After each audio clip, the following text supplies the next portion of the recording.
Welcome to Sweet Life Beat Life. We hope this video helps. In this video, I will explain how to make the unique Kannur cocktail. First, let's prepare our base ingredients. You'll need to boil about 200 grams of carrots until they are very soft, then let them cool down entirely.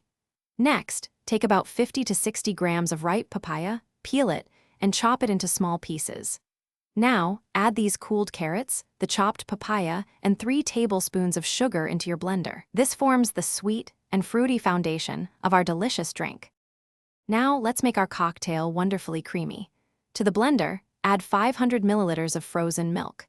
This chilled milk is crucial for the right consistency. For an extra touch of richness and flavor, incorporate 2 generous scoops of vanilla ice cream. Once all these ingredients are in, blend everything together until the mixture is completely smooth, thick, and has a delightful, uniform texture. This step creates the luxurious body of your Kannur cocktail. The Kannur cocktail is famous for its delightful caddy or bite, which comes from crunchy additions. For this, you will need 2 tablespoons of finely chopped cashew nuts and 1 tablespoon of sweet raisins. Also, prepare 2 tablespoons of bright red pomegranate kernels, which add a burst of freshness. Finally, get ready with 1/4 cup of cornflakes.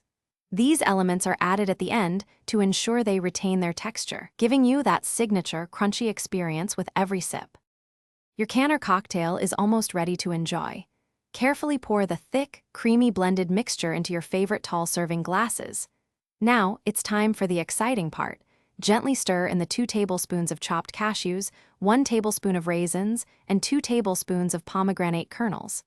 For the final touch, sprinkle a big handful of cornflakes on top of each glass. Serve immediately to savor this unique, refreshing, and crunchy beverage. Thanks for watching. Consider subscribing if we helped you.